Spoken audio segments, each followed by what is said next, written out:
Good evening, everyone, and welcome to this very, very special evening. My name's Elizabeth Quiche. I have the pleasure and honor of serving as the president of Union College. And on behalf of the college, I am absolutely delighted to welcome all of you to the 76th Steinmetz Memorial Lecture.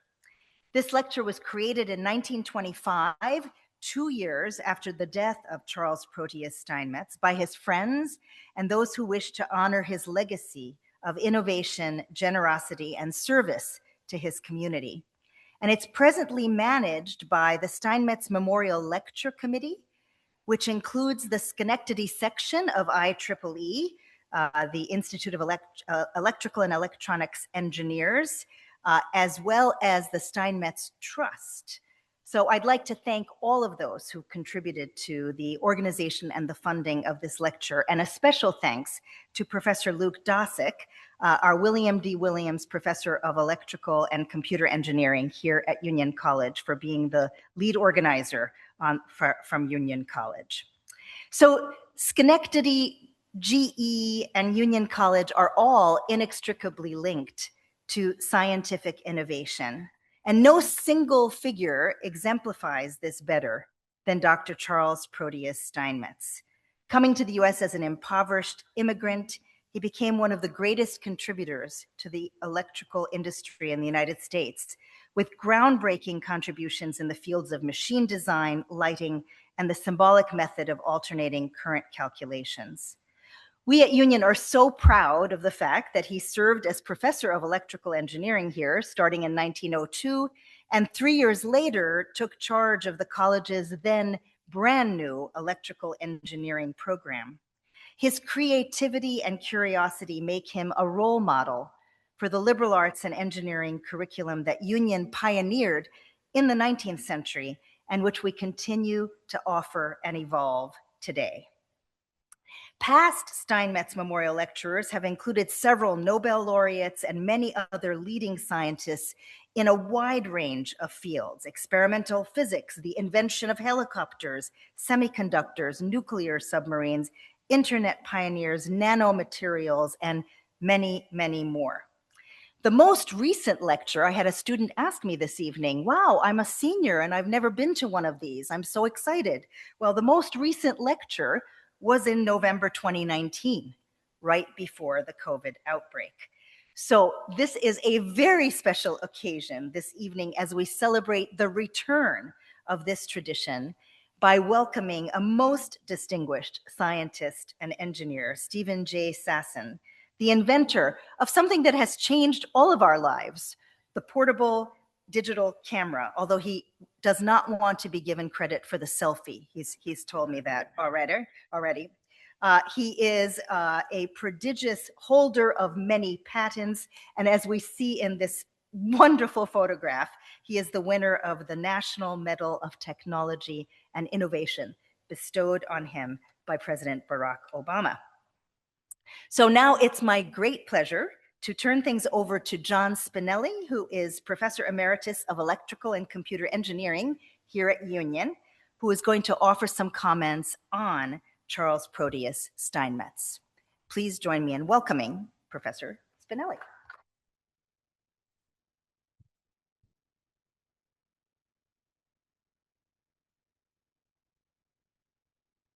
Thank you, Elizabeth.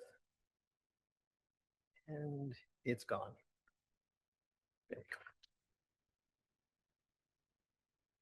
Luke, it's on the screen, but not on that screen. Yeah. I knew we would have a technical. Of course. There we go. Whoops. No, what? It was. Yeah. All right, let's close this one and. Okay, we'll just do it that way. All right. Thank you. On March 25th, 2005, a PhD student nearing the ends of her studies was arrested outside of her home in Somerville, Massachusetts. She had come to the attention of authorities after co-authoring an opinion piece in a student newspaper. On May 29th, 1888, a PhD student nearing the end of his studies fled his home in Breslau, Germany, to avoid being arrested. He had come to the attention of authorities after editing and contributing to a local socialist newspaper. He went for a short time to Switzerland, and then he arrived in America with little money and almost no ability to speak English. Within 10 years, Charles Steinmetz rose from obscurity to become one of the most recognized and lauded engineers of his day. And his immigrant story is as relevant today as it was over 100 years ago. The main focus of a lecture such as this one is, of course, quite rightly, on our wonderful speaker tonight, Steve Sasson. But traditionally, we take a few moments to remember Charles Steinmetz and to focus on some aspects of his remarkable life. Of course, a few minutes is really only enough time to barely list his many accomplishments. Some here, especially the engineers, will think maybe first of his methods of analysis of AC circuits and AC machines that are still used today. The educators among us may think first of his role in defining the structure of the modern electrical engineering curriculum at places such as Union College, and of, in fact, his being the first chair of the electrical engineering department here at Union. Members of the IEEE, of whom many are here, may focus on his role as the 7th president of one of its founding organizations, the American Institute of Electrical Engineers. And finally, public servants may focus on his service on the Schenectady School Board and as chair of the Schenectady Common Council. Instead, though, tonight, I thought I would focus on the lighter side of Steinmetz, because he was known as a prankster and a trickster and a man of many interests who enjoyed life with his circle of friends. And one of his hobbies, interestingly enough, was photography, and connects, of course, with tonight's speaker.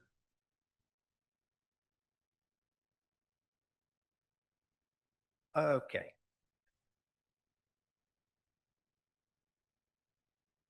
Wow.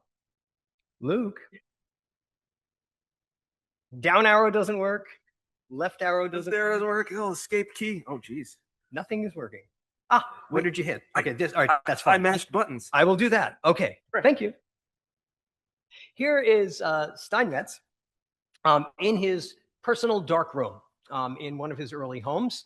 And of course, this was a time when the revolution of photography brought on by George Eastman and Kodak was really in its infancy. Photographs at this time were still mostly taken on either carefully prepared glass plates or very early versions of film. And taking photographs was a time-consuming, complex task, and developing them was also time-consuming and complex, involving many chemicals. So here you see him in his dark room developing one of his photographs. But of course, being Steinmetz, he was more interested in trick photography and the interesting and unusual things that he could do with photography. He liked to make the impossible appear possible. And so here we see a typical Steinmetz photograph. And I'd like to thank Chris Hunter from my side for the digital versions of these photographs. Many of you at Union College will see that they look very familiar because they're actually hanging in a number of places around campus right now. So here is Steinmetz online with himself. 3 times. The edges of the photograph are a little bit cut off in the screen here, but that's also Steinmetz. And a friend of his appears approximately 6 times in the photograph as well. Producing a photograph such as this at that time required painstaking attention to detail. And you'll notice that the background, which in the original appears better than this, is very washed out because it appeared in each of the multiple exposures used to create the picture. But he did a remarkably good job at keeping the exposure of the foreground people quite even. And other than the fact that they happen to be the same person, they look quite natural. He was quite proud of photographs like this. Here's another one in exactly the same location outside of a yard. And here he is mounting, riding, and either getting off or falling off, it's hard to tell which, his bicycle. In all of the pictures, though, his ever-present cigar is still puffing away. And finally, he didn't just photograph himself, but he was involved with something called the Mohawk River Aerial Navigation Club, which, interestingly enough, was America's first glider club, formed years before the Wright brothers' successful experiments with powered flight. He reported that the club was spectacularly unsuccessful and could barely get off the ground. But that didn't stop him from documenting it with trick photographs, including this soaring flight of a glider over the hills of Glenville, which of course never happened. I especially like his including the figures in the foreground to give it scale. And so that was his kind of photograph. And his employer, General Electric, was not above also using trick or retouched photographs to present its version of history. Many of you have probably seen the famous group photograph taken of Albert Einstein and GE and RCA luminaries during his visit to Schenectady in 1921. At that time, GE was really keen on using Steinmetz and his fame as much as possible in their advertising. And this is an amazing photograph that includes Nobel Prize winners. It includes David Sarnoff, the head of RCA, at least one member, one person additionally who has won the Steinmetz medal. But they weren't happy, apparently, with all this clutter around Steinmetz and Einstein, who is just as Steinmetz is right. So they edited out everyone else to produce this photograph, which got a lot of publication. And at the time, again, this was quite labor intensive. You'll notice that they had to recreate a background, and also that they had to recreate Einstein's right arm, which was blocked by Ernst Berg, who was then the chair of the electrical engineering department at Union College. But they succeeded, and it's a reasonable liking of an event that never really took place.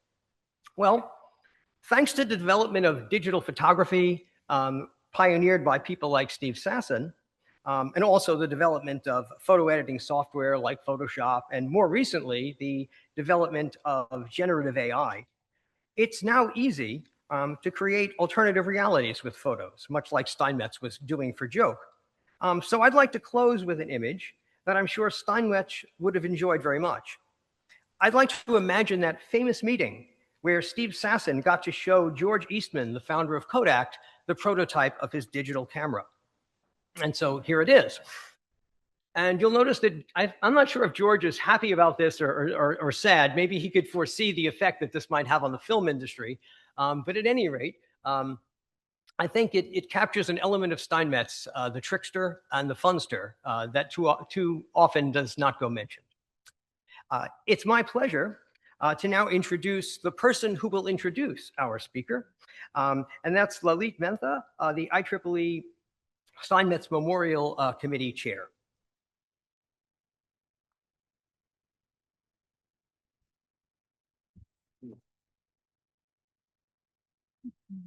Good evening. Actually, I'm not the chair. Chair is sitting over there, Alkesh Patel. But I am the chair for the Computational Intelligence Society. So I brought a cell phone, not a printed page. So it's really an honor for me to be standing here in the shadow of Charles Proteus Steinmetz. He's known as the Wizard of Schenectady. Well, he taught here for 21 years. And also, one thing I didn't see here in these pictures is of course, he was brilliant. He had social skills and all that. And also, he was keeping pet owl in his lab, and several Gila monsters in his lab. So that's very interesting.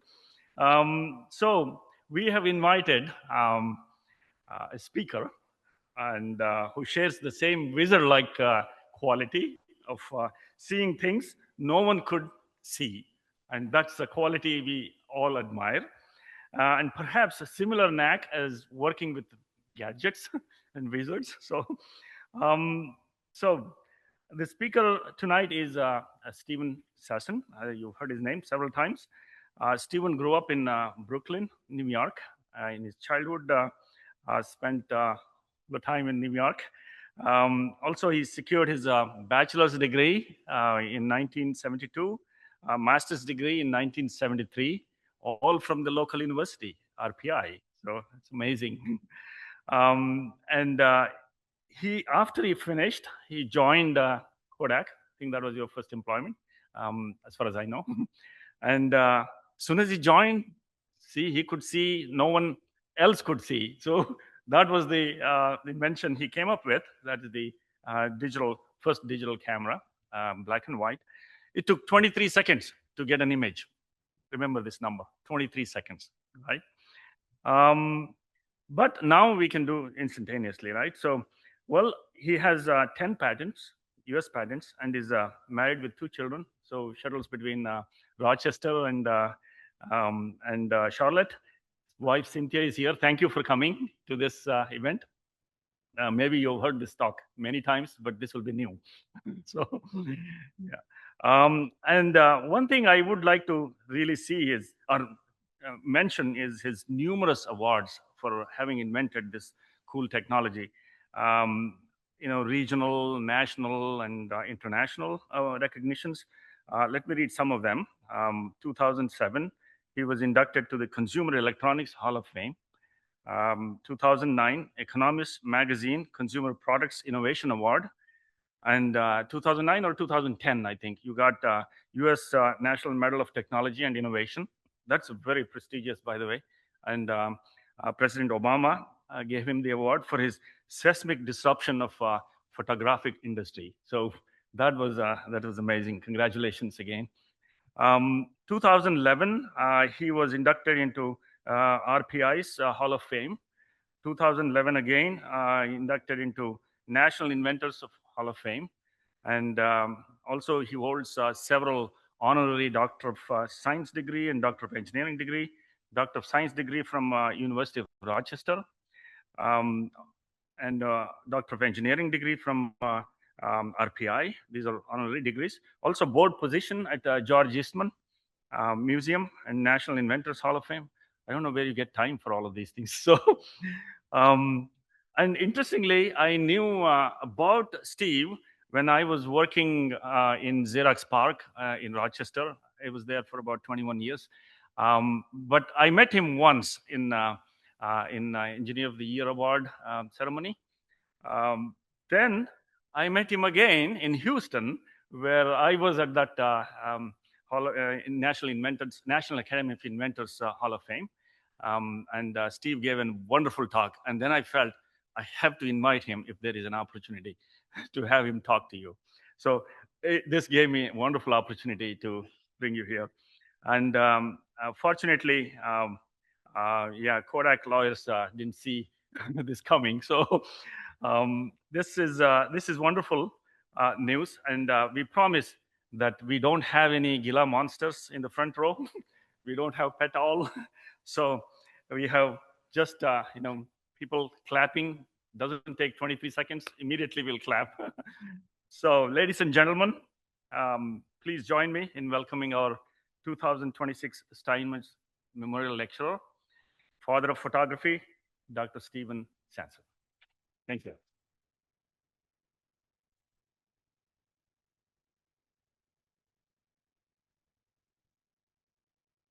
Thank you very much. Before I begin, I would love a copy of that picture of me and George Eastman. I know about a half a dozen people I would love to send that to. That was very novel. Thank you. And before we begin, I just want to mention what a special honor it is for me here.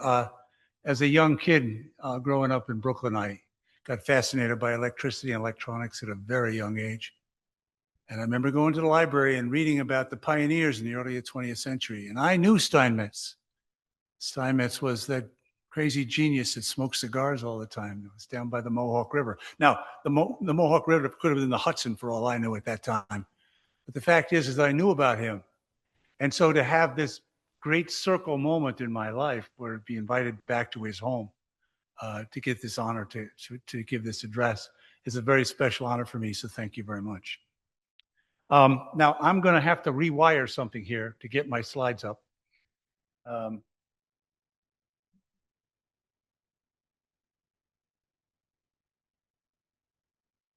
This may work and may not.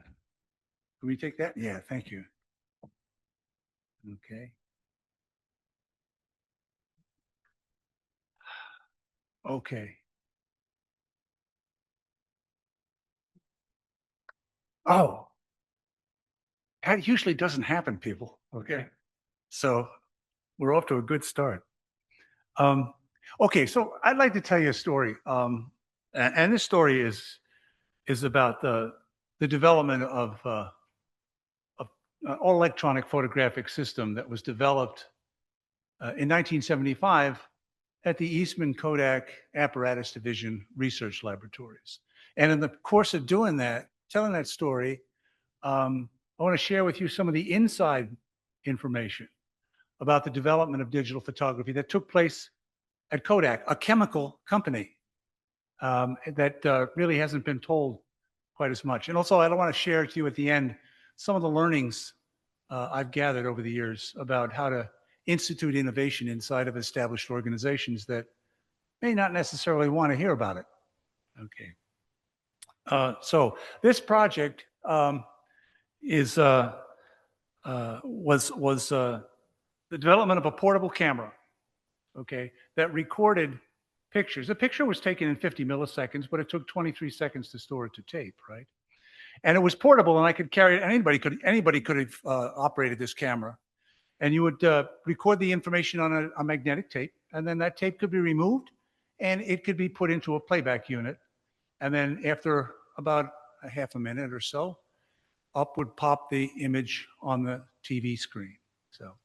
So this project took about a year to do. And at the end of the project, I wrote a project report, and a portion of it is written up here. This was written in 1976 after many discussions that I was challenged on what might happen. So I felt I had the opportunity to suggest what might happen in the future with this. Now, we have a lot of people here tonight. So if just the people in the first row read this, we'll probably have doubled the number that have done so over the last 50 years. This was in the back of a technical report that was issued inside of the company. It wasn't distributed outside the company, distributed to probably 50 or so organizational heads throughout the company. Now, there were many demonstrations of this system inside of Kodak during the winter and spring of 1976, but there was no public acknowledgement of this work at all until 2001 for reasons that may be obvious. So let me start with in the beginning here. And the first time it was seen was this picture was taken of it by a DNC photographer in October of 2001. I had kept the prototype.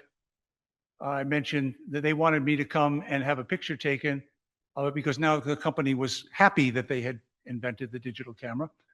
And I told them I had kept the prototype against all the rules, and they took this picture. So let me go back to the beginning. I was hired in 1973 after graduating from Rensselaer Polytechnic Institute, and I came to Kodak and worked in the Apparatus Division Research Laboratory. Kodak was divided into two main sections. There was an Apparatus Division, which was a very big division on the outskirts of Rochester that developed all of the equipment that used the sensitized goods that was developed by Kodak Park, which is the people that made the paper and the film. And I was in an interdisciplinary lab of probably about 60 or 70 people.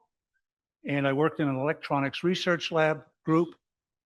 And my first project was to build a control system for a lens cleaning machine. Great project for a beginning engineer. And I learned how to do what's called SSI or digital logic using that, a lot of counters and turning on soaps and brushes and things like that. And then after that, there was one day my supervisor came in, and his name was Gareth Lloyd, very enlightened individual. And I remember this because it was quite clear in my mind. He was leaning against my file cabinet. I was sitting at my desk, and he said to me, I've got 2 filler projects that I have for you until we got something that useful come along that might be really worth doing. And he said one was to do exposure control on modeling for XL movie cameras. And the other was to look at a new type of imaging device called the charge coupled device imager. Now, I jumped immediately at that because I had done some work at RPI. My master's thesis was on optically controlled thyristor converters. And so I was very interested in how light affected silicon. So without knowing what these things really were, I said, yeah, I'll take that. The conversation lasted about 45 minutes, and that was the only official direction I had for this entire project. So I started looking into CCDs, and just to give you a little refresher on this, CCD technology was developed by two fellows named Boyle and Smith at Bell Labs in 1969 in an attempt to keep their funding because they were losing funding to magnetic bubble research, which was going on at the same time. And really what it is a way to move a charge packet of free electrons just below the surface of a piece of silicon.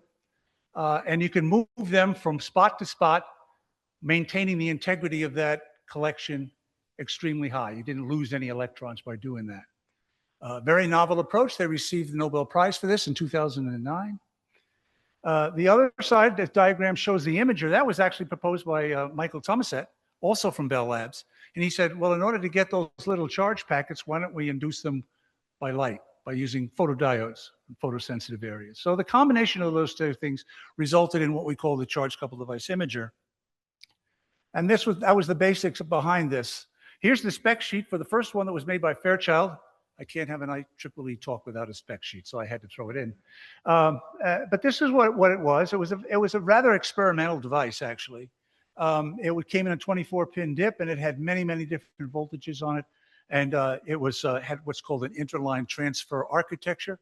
And it really was 10,000 pixels, organized 100 rows, 100 pixels in each row. And here's what it looked like. That's a picture of actually one that was there. You can see that there was a quartz window on top where the light would shine in. And the specifications are here. And I would say they're very experimental because when it came to me, I had the permission to buy 2 of these. Okay, they were several $100s each. That was the only permission I had to buy anything. So I bought 2 of these. And when you got them, you know, they came in a little plastic case in conductive foam. And when you open the case, there was a piece of paper folded on top of each one of them. And on there were 12 pre-printed voltage designations, which represented the 12 different voltages that had to be just precisely aligned for this device. And next to each one, written in pencil, was the actual voltage that this particular device worked at when it left the factory. And then at the bottom, it said, good luck, good luck. And the reason was because if any one of those voltages was a little bit off, you just didn't get any output and you had no idea how to get it back working, okay? So they were very, very difficult to work with. Now, the situation here, I didn't know what to do. I thought, well, I've got to evaluate this device. How do you evaluate something? You measure its output. How do you measure it? You put numbers to things. So typically what you would do, in fact, the specification sheet that came with it said you took these output pulses that represented the light value at each particular pixel, and you would filter them with a capacitor network, low-pass filter, and make a continuous waveform for the line. But instead, I kept the integrity of the individual pixel, and I digitized each one because I wanted a number. And then I said I can store that number in a digital memory, okay? And then I said, well, okay, now I've got them stored in digital memory, so I've removed the time element. You had to get this charge pattern off of the device relatively quickly because the thermal energy in the device would degrade the image very, very quickly after it was stored. So I stored them in digital memory, and then I said, well, I want to keep them more permanently than that. So I said, I'll transfer it from this digital memory to a magnetic tape because that was the best way to store digital information at the time, small cassette, okay? So I realized I was building an electronic version of a charge pattern that represented a light pattern for a period of time on the surface of this device. I was building an electronic camera. All right. So I thought that was really neat. I was a product of the 60s, you know. I watched Star Trek, and we all know that all good ideas come from Star Trek. And I never saw any paper or film on the bridge of the Starship Enterprise, you know. So to me, it was modern. I love the idea of I didn't have to consume anything in order to take a picture. I just had to consume a few joules of energy in order to store and see a picture, right? Oh, by the way, how do I see this picture, right? So I took an all digital implementation due to my experience with the lens cleaning machine. Okay. And I said I wanted to build a camera-like device with a removable storage medium. I was using conventional photography as my pattern, as my model. Okay. Now I wanted to build it with absolutely no moving parts at all. That was specifically to annoy the mechanical engineers. I'm from Brooklyn and we do this kind of stuff, you know. But the idea was to build an all electronic camera that didn't require any consumption of any materials. And then I thought, well, I've got an image. I want to see it, right? That was a natural inclination. And I started to think about, well, I've got to do the opposite of what the camera does. So I take this digital information off the tape, and then I feed it into some device, and then I have to reconstruct it, and then I have to make it into something like a television signal and send it to a television set. That way I wouldn't have to print anything. I didn't know how to print it anyway. So I kept it all digital. So this entire project was completely digital, okay? And there was no consumables at all. And so I had to build that display device as well. So when people talk about the camera, they always show pictures of the camera and everything like that. But half of the work was building this playback device because nothing existed to do any of this stuff. Now the situation was a little strange. This was a small project. When I say small, you're looking at it, right? There was just me. I did have some part-time help. I did have two enormously talented technicians that helped me. There's Bob Diego, who helped me with some of the ideas around how to configure the prototype so I could use it as a test bed as well as a finished camera. And then Jim Schickler, who worked with me shoulder to shoulder in debugging a lot of this stuff in the lab over the years. And the success we had with this project is in large part due to their efforts. I had no permission to do any of this. I couldn't go out and buy anything, okay? There was no budget. There was no project reporting plan. I talked to my supervisor once every 2 weeks just to see how things were going. I was doing other things at the time. So we casually mentioned this over the approximate year that I worked on it, okay? And then also, there was no place for me to do this. I couldn't command a lab. I didn't have a project. So we found one lab at the end of a long hallway that they used as a storage room, and we cleared it out. Jim and I cleared it out, and that's where we built this camera. So, in summary, our plan was unrealistic. No one was paying attention. I had no money, and nobody knew where I was working. In other words, just about perfect. After about a year or so, this is what produced. The definition of beauty is in the eye of the beholder. I thought this was beautiful, okay? The camera was made from parts that I scrounged and stole from all over the company. You know, as a kid in Brooklyn, I used to go scrounge used parts from old television sets that were thrown away in my neighborhood. That's how I got my parts for my projects. I did the same thing here. I went down and I stole the lens assembly from a used parts bin for the XO movie camera line that was down on the manufacturing floor beneath the lab. Right?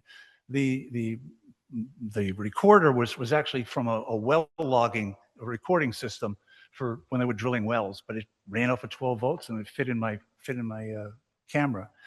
A lot of the parts came from a well-stocked lab that I was working in.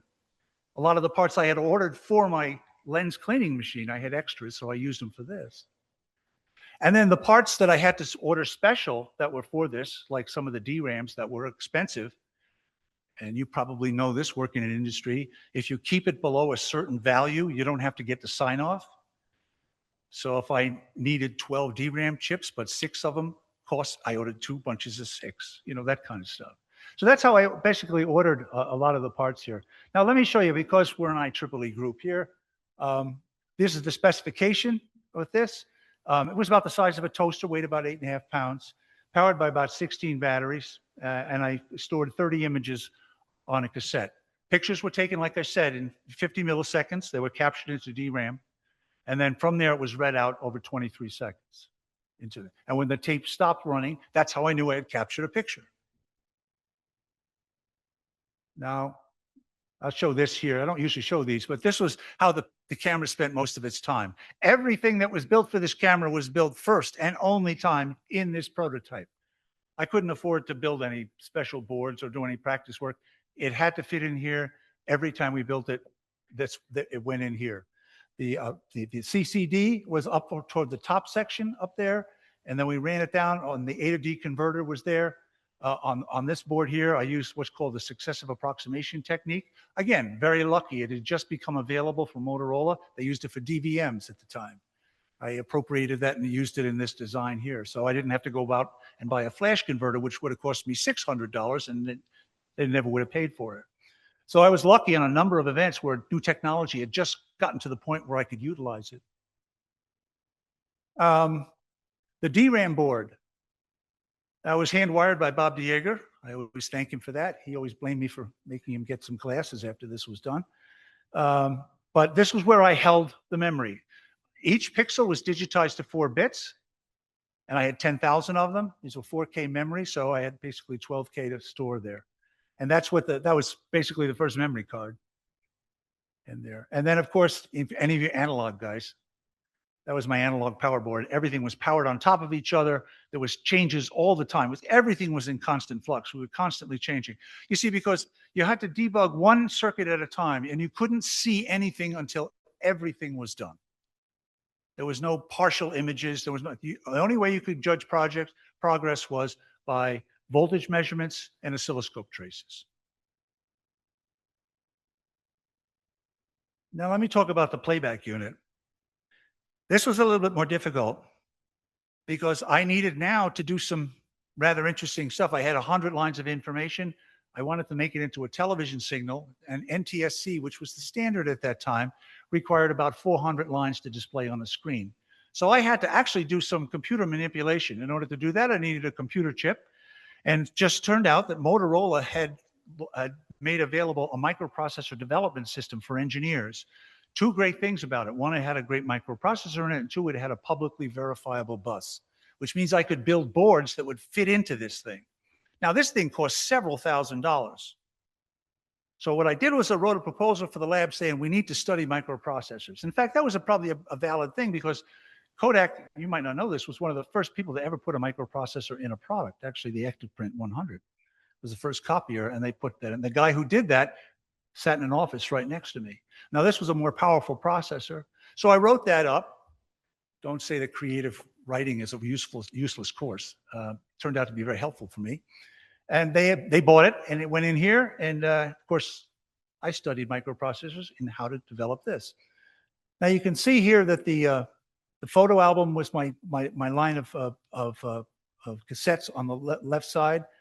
And you probably can't see it there, but there's a readout there. All the programming was done in assembly language programming. And any of you that remember that know that's a real joy. And we used to blow UV proms. That is, so the whole lab smelled like ozone all the time. You have to erase it by using UV light.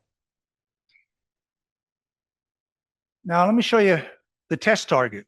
I went to Bob Shanebrook, who was an image scientist in the lab, and I said, how do you test a black and white imaging system? And he said, well, we use a standard black and white boy-dog test image. This is what Kodak used for black and white imaging systems. So what I did was I took this transparency, I put it on a piece of plexiglass, put it on a light table, put it up vertically.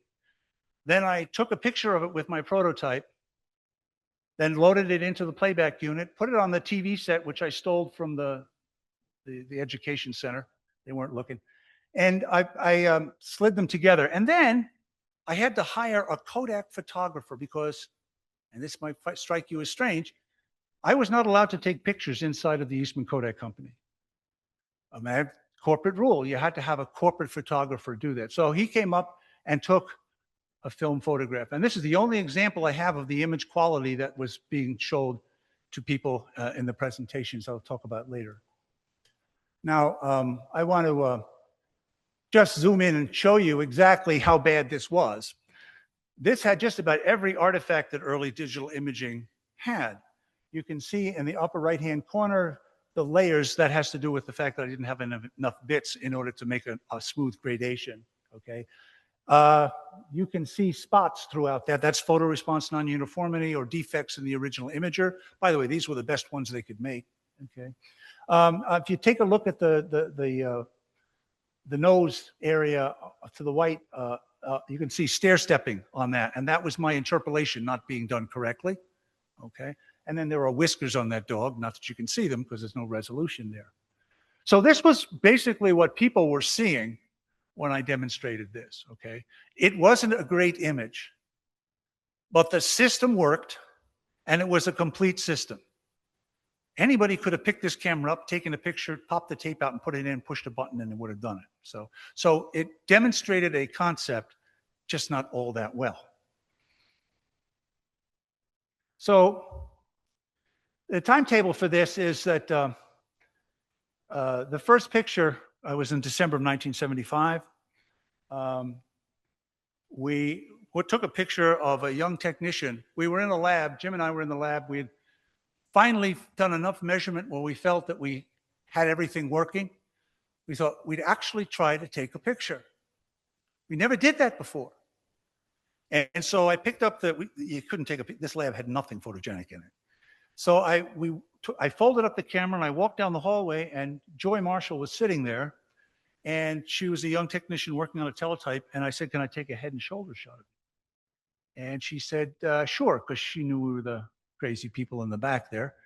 And I took a shot, and the tape started moving. And so I said, "Thank you." And I walked back to the lab. Tape was done, put it in the playback unit, tape put it in, and there, up on the screen, popped an image. And you see her black hair. This image is not taken by the camera, by the way. This is another image. But I show it because she had very black hair, and that saved me. Because you could see her face, and her black hair was perfectly aligned. Everything was aligned. But her face was complete static, totally unrecognizable. Okay. Now, Jim and I were standing at this, looking at the monitor, and we were thrilled. We knew 1,000 reasons why you might not see anything, let alone pixels aligned. It was fantastic, right? So we were very happy. But Joy actually had followed me back there and was leaning in the doorway. And we turned around, we saw her, and she looked at us and she said, "Needs work." Turned around and walked out. And what had happened is, when I designed the playback unit, I had reversed the order of the bits in my brain when I was doing the assembly language programming. For some reason, when I designed the camera, I put the most significant bit first. When I did the playback unit, I thought it was the opposite. So if they were all zeros or all ones, black or white, didn't make any difference. That's why the black hair showed up. That's how we knew that the alignment was correct. But of course, anything in between was all screwed up, and that's why you couldn't recognize. So we figured that out in about an hour, and that was the first picture. I wrote the technical report in 1976. It was about a 60-page report, largely describing the technical operation of this. And then we filed for a patent, and a patent was issued in 1978. Our first patent for a digital camera. Now, internal demonstrations. When I went, and I was so happy, I went and talked to Gareth. I went into his office, and I said, the camera's working. I said, "It's working." I was really overjoyed, you know. And he said, "Oh, let's bring the lab head in and to your lab and show him." I said, "No, it's portable. I can carry it around." He didn't know I was building a portable camera. Okay. That's exactly how much dialogue was going on here. Okay. Now, what I did was I went on the internet to look up to see, because all these rooms are gone now, but this is an exact, in terms of dimensions and look and everything, looked like the conference room that I took these demonstrations in. They were all done in this room. Okay. And it looked just like that, about that dimensions, that the TV set. No, it looked like that. That was my TV set. But I would come in that door, and I would take pictures of whoever was sitting on the right side, head and shoulder shot. And then, as the tape was winding, I started to describe what this thing was, to cleverly hide the 23 seconds it was going to take me before I could take another picture, which I did. When it stopped, I went to the first person on the left side, took a head and shoulder shot. 2 images on the tape, took the tape out, handed it to Jim. We had put that playback system on a little cart with the TV on top, put it in the back of the room, and we plugged it in there, and then the pictures would show up. And this took place, I would say, starting very early in January of 1976 and continued throughout June. There were many demonstrations throughout this time period, all basically the same. I did exactly that same thing. I had a presentation already, but I never got to it. The minute that the images started showing up there, questions started coming at me, both positive and negative. So I don't have any documentation, except one piece of documentation, which I found a few years ago. And that was, I showed one of the groups of people was a bunch of patent lawyers. And what patent lawyers do is they write letters. And they wrote me a letter, which I kept. Okay. And hopefully it's going to come up here. There it is. That was a letter that I got from Dennis Monteith, the head patent attorney at the Apparatus Division, where he suggested I fill out an IR because Kodak may possibly have an interest in writing a generalized description of this concept. They weren't sure. They weren't going to guarantee they were going to do it. But if I wrote up an IR, they might look at it. Okay. Now, I kept this not because I thought it was historic in any way, and perhaps it is. It's just because I never got a letter from a lawyer before. I thought it was so cool. You know, so that's the only documentation I have from those meetings. But it represented a significant event in terms of legal communication. Now, the reaction. Not everybody was like that. I just like that picture. How do I describe the reaction? Curiosity and caution. Okay. First, I thought they would ask me how I did what I did. I mean, it's been a year putting this technology together. It hadn't really been done before. I was pulling stuff from all kinds of technologies, trying all these different things to get this unique device to work and to be portable and to actually work day after day, you know. And they didn't ask me how at all. They asked me why. I wasn't ready for that. I thought, well, this is just cool. Why wouldn't anybody want to do that? Well, evidently they didn't. And the reason was driven by this question. What problem are you trying to solve? What exactly is wrong with photography? It's been doing okay for 80 and 100 years. What do you got against photography? Right?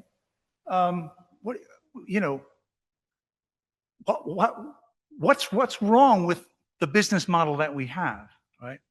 And I didn't really have a good answer for that. I simply thought it might be an alternative way to do something, and I hadn't thought through all the ramifications that might have for the company, if not for the industry. They felt it was too far out there for serious consideration. It wasn't just the technology. It wasn't just the camera. It was actually the entire industry. For example, Eastman had created one of the most profitable businesses known to man. Think about it. Every photographic experience that you had sort of demanded 3 separate trips to your photo store. One to pick up the film, one to drop off your development, one to pick up your prints, right? 3 customer touch points for each experience. Spending money on each one of them. Fantastic. Oh, and they asked me, well, what's going to happen to the photo stores? I said, well, they can sell batteries. That didn't go over well. I wasn't thinking. They were convinced that people would never want to look at their pictures on a television set. Electronic viewing, just what's wrong with prints? They love prints. People have always loved prints. Photography has been done with prints since inception. Why would they ever want to do that? Now, I thought, well, they have slide projecting. When you do slideshows, you look at them projected on slides, you know, kind of thing. That didn't work. They were convinced of that. And then there was all kinds of questions about how to store the images. What would an electronic photo album look like? There was no personal computers. Okay. And then when would it be filmed like quality? When would this be real? I mean, you got this crazy thing. When is it going to be real, right? I kept being asked that question over and over and over again. So I decided to do something. I knew that since this was a completely digital project and Moore's law was pretty much accepted doctrine, even at this point in time, Remember Gordon Moore's estimate about how fast digital circuitry would advance every 2 years? And so I called up the research lab and I said, how many pixels would I need to make an equivalent picture for 110 film? 110 film, by the way, being the worst film format that was available for consumers. I was aiming real low here. And they said, oh, that's easy, 1 million, 2 million if you want color. I had 10,000 pixels. So I used Moore's law. I made some estimates, not knowing Moore's law applied to CCD technology. It probably didn't, but who cares? I needed an answer. I came up with between 15 and 20 years. That's what I told them. 15, 20 years. Well, when you tell a bunch of corporate people 15 or 20 years, they sort of relax a little bit because they're not going to be around. Okay. But those were some of the questions that came up. Now, I want to take you back to 1976, lest we judge the reaction too harshly.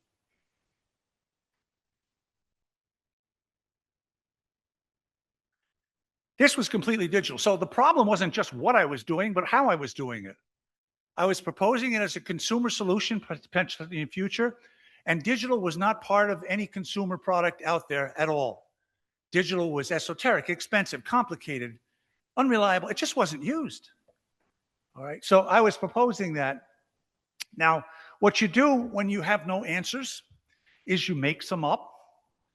And what I did was I said, well, I looked desperately for a consumer product, and the HP calculators had just come out only a year or two before. And so we had an HP 35 in the lab, and I said, well, think of it as a calculator with a lens. That's the model I used, okay? Does anybody remember the HP 35? Oh, this is a great audience. You know, when I go to colleges, I get nothing on that one. But I used that analogy because I said I desperately need a touch point. I need something to sort of focus people in on it, right? And this was the only thing I could come up with. Now, there was a lot of considerations that we maybe briefly talked about but didn't actively consider. And one of them was personal computers. They weren't out yet, okay? However, when I was designing this, in the trade journals, I learned about what Wozniak and Jobs were doing out in California. They were doing a single board computer for the first time. You know, if you wanted a computer, you had to supply everything else, but they were building this board.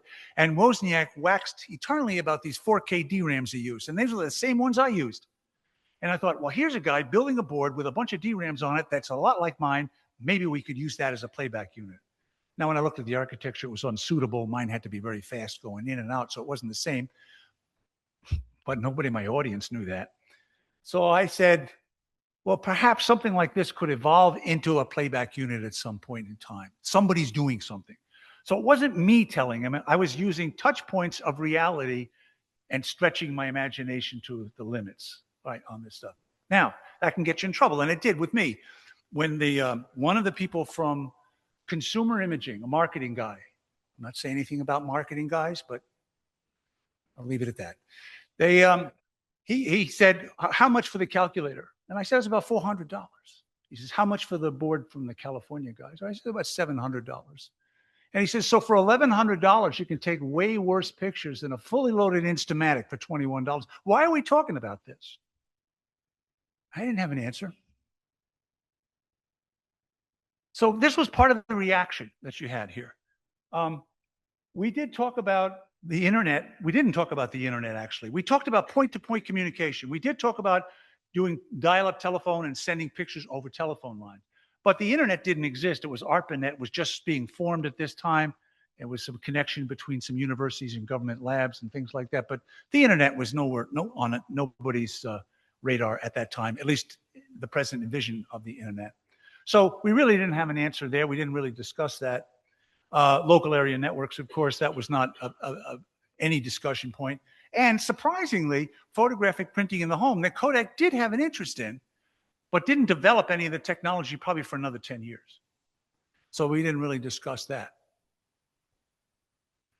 So as you move forward here, what happened next? Well, really, basically at the same time, Bryce Beyer, who was a research laboratory investigator in the corporate research lab, got a patent on the color filter array. Bryce is a mathematician. That patent is fascinating. It's not about digital cameras. It's about how the eye and brain sees and interprets a sampled image, a monochromatic image that is put with different color filters spread on a certain pattern. And it's called the Bayer pattern. And if you have a digital camera with you right now, you have a Bayer pattern on your imager. Okay. I talked to Bryce once about it because I didn't know how to handle color at all. Okay. He's a very nice man, real quiet guy. Then in 1981, Morita from Sony announced they were going to get into the electronic imaging business. And I was very happy to see this, because what happens is that, you know, you can be saying things to management and they feel like they can, I don't know how to put this, well, ignore you. Okay. And the reason is that you're sort of there, they own you, right? But when a major corporation says they're going to get into your business, they sit up and pay attention. And that's exactly what they did. Now, so I was happy with that. Our investment started to ramp way up in this whole area. And that was one reason I was happy. The other was I knew that this would never work. Because companies do what they know how to do, and they treated this like a problem of VCR. That little 2-inch magnetic disc, it looked like a computer disc, but it wasn't a disc at all. It was rotated at 60 hertz, and it used VCR technology. Actually, they used an algorithm called the modified FM color under system, and made it look like a modified television signal. It wasn't digital at all. And you can't replace an existing technology such as film with a worse imaging technology, because that was inherently worse. You're never going to get any better than that. Okay. So, but it got people excited.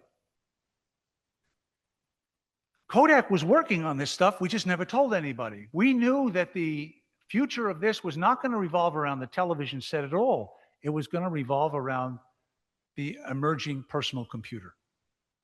And that required millions of pixels, way bigger than most of the imagers being fabricated by the leaders of the day, RCA, Fairchild, those people.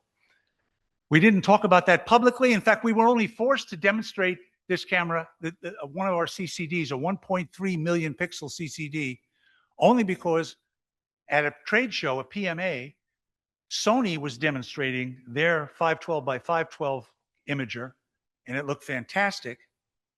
And it started to look like Kodak was falling behind, like we weren't paying attention. People looked to Kodak to be the leader in this area. Well, we didn't like talking about it, but we didn't want to look like we were falling behind. So we quickly put together a demonstration of 1.3 megapixels, and it stole the show, of course. But it was the first time we went public with any of that stuff. And then the last problem was image compression. The problem was that you got millions of pixels. 1.5 million pixels seemed like incredible number of pixels. And we knew it was going to probably take even more than that. And so what we decided to do was I started to look into how can we remove the redundancy from an image using image compression algorithms. Now, I didn't know much about this. I wasn't that excited about the SVF. We were making a line of products that were built on the still video floppy format. But the image compression problem was one worth working on.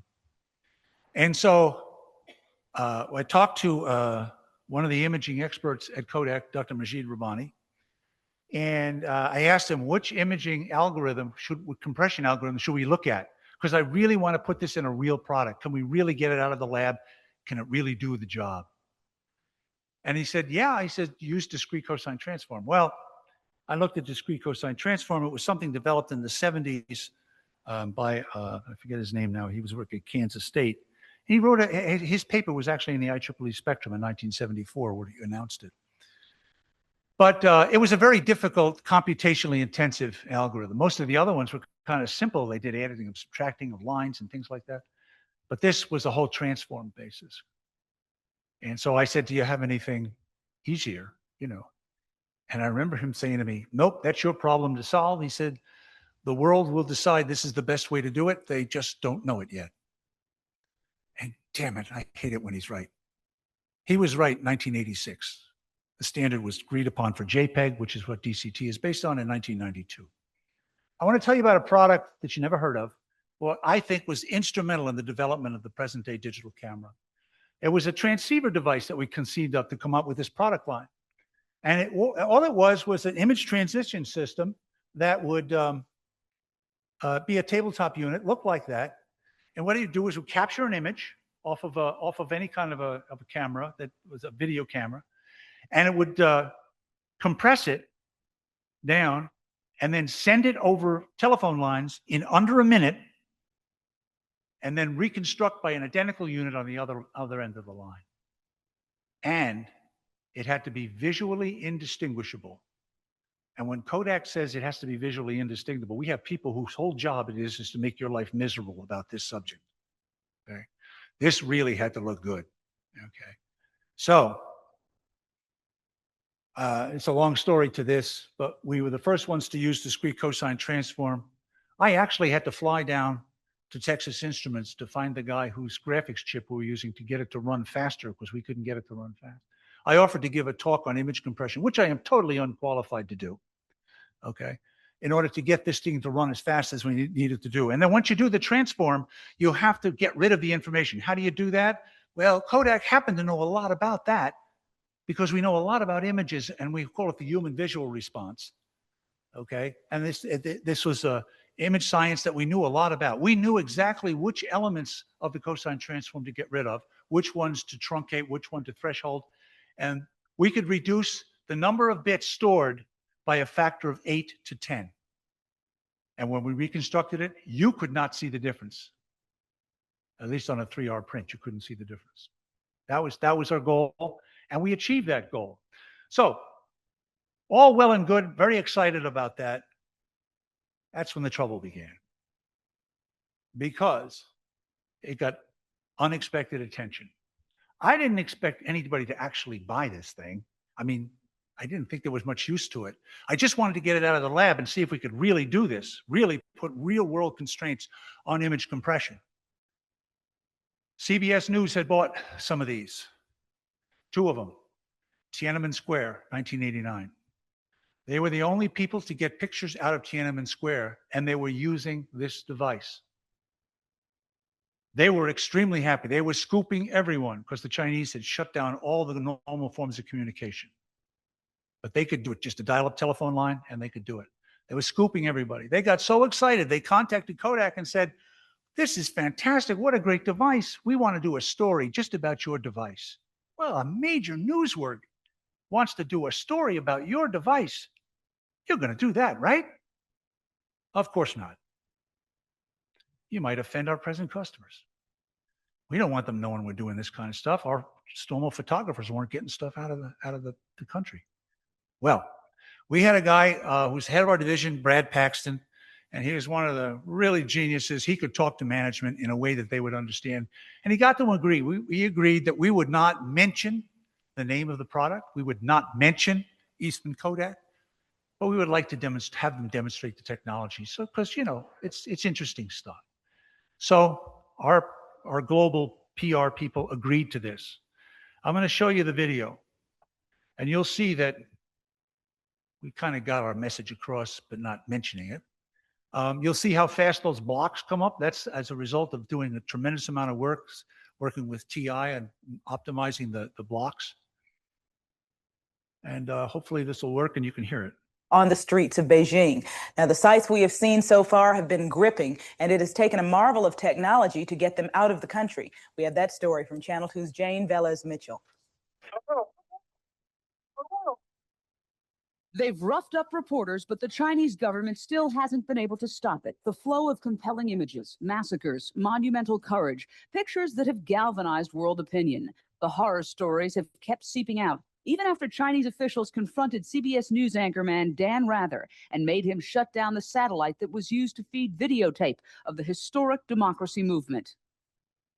After the Chinese officials shut down the satellite, they may have thought that they had stopped the flow of videotape from China to the rest of the world. Normally, that would have been true. Normally, you would have had to have physically transported the videotape to another feed point in Tokyo or Hong Kong and sent it from there. But in this case, thanks to new technology that CBS used for the very first time during this crisis, the network was still able to get dramatic pictures directly out from China to New York and then to the rest of the world.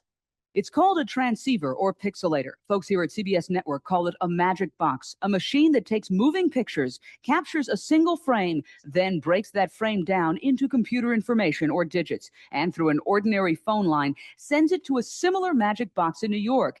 It then takes the information and turns it back into a single picture. Reporters in Beijing then use a cellular phone to speak live on television from Tiananmen Square over the pictures. Hear that gunfire? Fire, we do hear it. Okay, we've got to get out of here.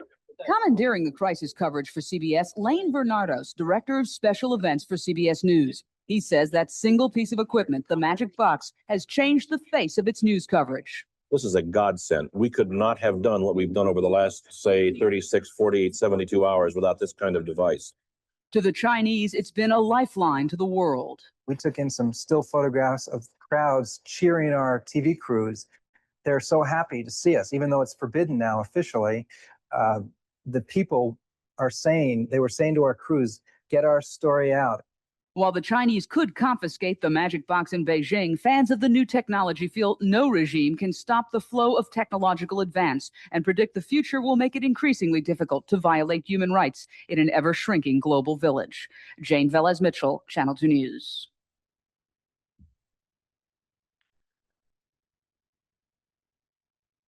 So, yeah, PR wasn't too happy with that. And we got called on the carpet for that one. However, that product did win an Emmy a few years later, believe it or not. But why am I telling you about this product? Well, the reason I think it's important is because the basic architecture of that product was those three blocks: something to store and digitize the image, something to do the DCT compression and human visual response algorithm, and then a modem to send it over a telephone line. And what you would do is you connect a video camera to it to capture the image. If we can do this reliably with high image quality and codecs image quality standard, and we can reduce it by the image storage requirements by a factor of 8 to 10, then I could replace that with a CCD imager, a 1.3 megapixel diarray imager. I could replace that modem with a memory card. It was made by several manufacturers at that time. Shrink that whole thing down, put a nice lens assembly in front of it. What do you have? That's why we wanted to do it. You do one step at a time. So I went at that point in 1970, 1987, 1988, I went to a fellow named Bob Hills. He was a senior camera designer. He had designed cameras using every film format known to man. Very senior guy.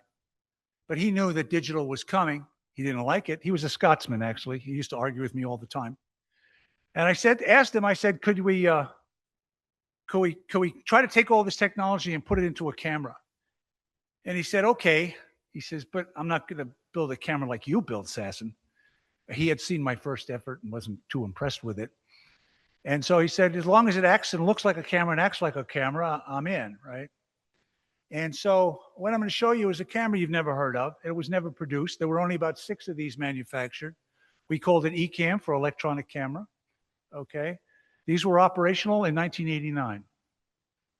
These are the specifications. It acted just like a DSLR does today. It didn't have the screen on the back because that technology didn't develop yet. But it had memory cards, and what you would do is you would take a burst of images. It would pipeline the images and do the image compression at rate, store them on the memory card using DCT compression format. This was 3 years before JPEG was the standard. These cameras worked, and they were beautiful. We took them to professional imaging. What was one of the business units we thought might be the first application of this. And we showed this camera to them, let them take pictures with it, and we asked them, could you sell it? We had no charter to commercialize this. And they said, oh, sure, we could, but why would we? I mean, it's complicated, expensive. There's no film sales. Why would we do this? All right. So that camera program was canceled. Bob got very disgusted. I'll never forget. I said to him, Bob, I said, he had a few choice words for marketing. And he said to me, I said to him, we should file a patent on this. And he said, I don't even want, they're idiots. They don't even know what they want. I said, well, I filled it all out and he just had to sign it. And we did that and it was filed. And that patent was granted in 1991? Yeah. And it's called the 107 patent. And it turned out to be one of the most influential patents in digital photography. This was down the bottom. You see, it was an analysis by people analyze these patents for potential licensing and lawsuits. And that was an independent analysis of this patent. It was way ahead of its time. We had picked the right architecture, and we had implemented it. Now, Bob went off to design real cameras, the way you put it, and I went off to take over thermal printing in the kiosk business for printing, just because I knew that we were going to sell printing materials, and they were happy with that. However, in the early 2000s, several Japanese companies came to Kodak because they had gotten some patents on intellectual property on cameras, and they said they were going to sue us because we were in the digital camera business. So our guys decided to take out some of our patents, 107 being one of them. And I literally, they came on Monday to tell us about their suit against us, and by Friday they were paying us. They were paying us because we had such an extensive intellectual property trail. We never told anybody about it. In fact, it wasn't in our culture to do this. You know, in the photographic world, when you had a problem with Fuji, for example, you got together over a beer and you worked it out. You didn't go to court. But electronics is a different world, and there were a lot of people playing in it, and they were very aggressive. So there were a lot of litigation. So we had to form up a whole separate litigation team. And then the litigation started. And we started suing a lot of those companies, and they counter-suing out. We won in many, many, many of these cases. Or they settled. And Kodak made, I don't know how many $1 billion off of license. They made a lot more money off of licensing than they ever made off of digital cameras that they sold. Okay.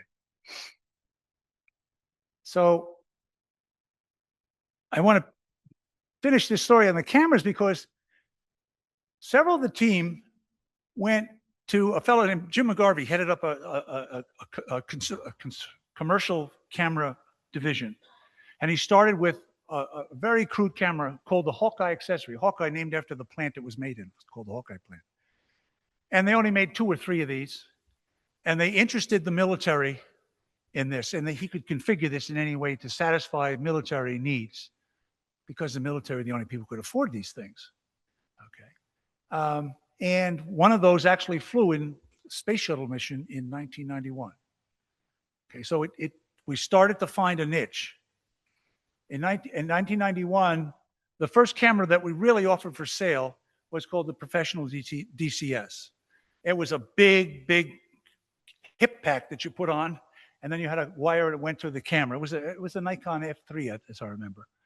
And it sold for about $25,000. They sold about 900 of these, and they were sold to journalists that were in the field because they would pay this ridiculous amount of money to take a marginally good professional image, because they had the ability to take a picture, see it right away, and send it back to their publisher immediately.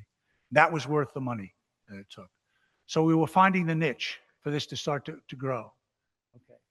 And then the next year, we have what's called the DCS 200, and you can see all of that was shrunken down into one device. That was a Nikon 8008 body. By the way, we never worked with Nikon for any of these. We actually bought the Nikon cameras on market. We never told Nikon saw it for the first time when we were at the shows.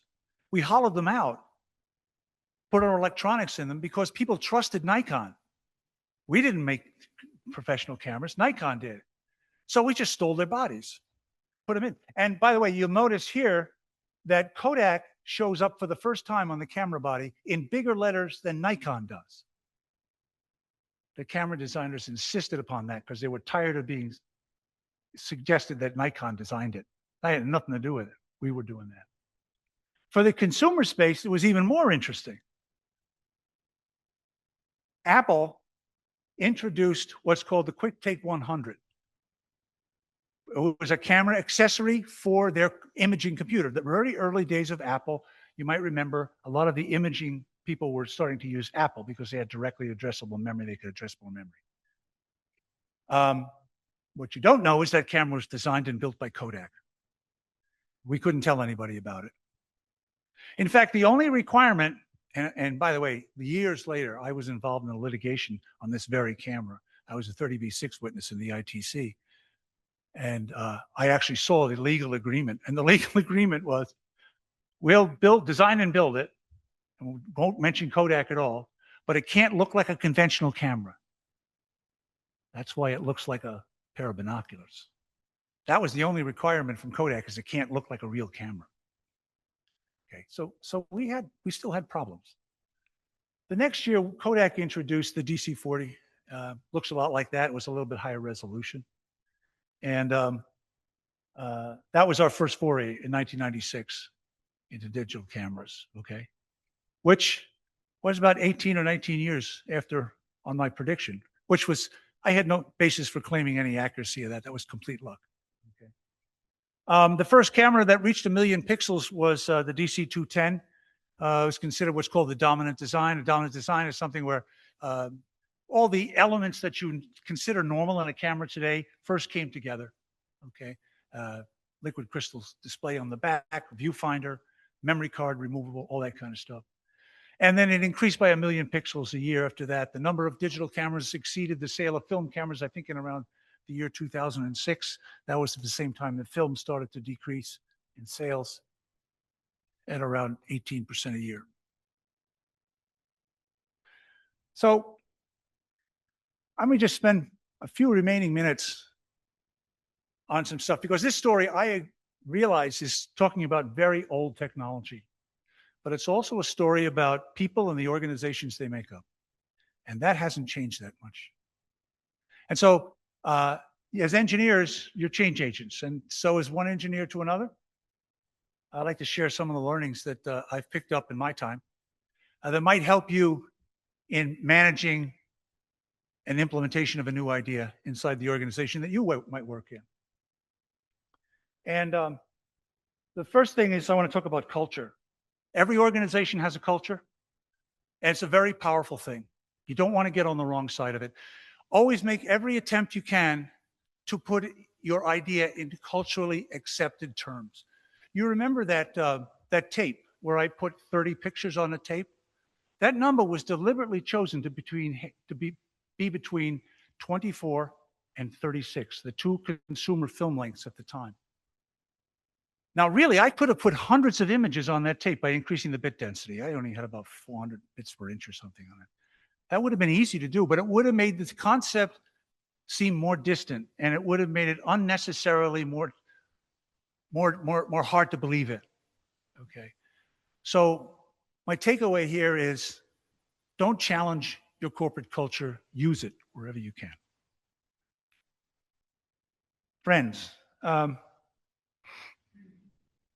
reason you'll have more private support than you will public support from your friends has a lot to do with the way we consider our education. We all think that we're paid to provide answers, but innovation is about asking the right questions, good questions about what possibly could be. I had no basis for saying that people would want to watch their pictures electronically on a television set.